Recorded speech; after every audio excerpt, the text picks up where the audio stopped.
买房后存款被清空是正常的吗？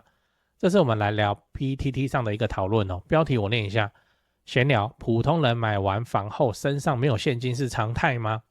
哦，那内容就是说，这个原 po 很感慨，现在房子那么贵，如果要买房，就是把全部的积蓄拿去付头期款，现金就归零了。哦，然后就问说，这样到底正常还是不正常？那大家有没有买房后现金消耗殆尽，然后第一年过得非常辛苦的经验可以分享？这样啊，底下当然各种讨论嘛。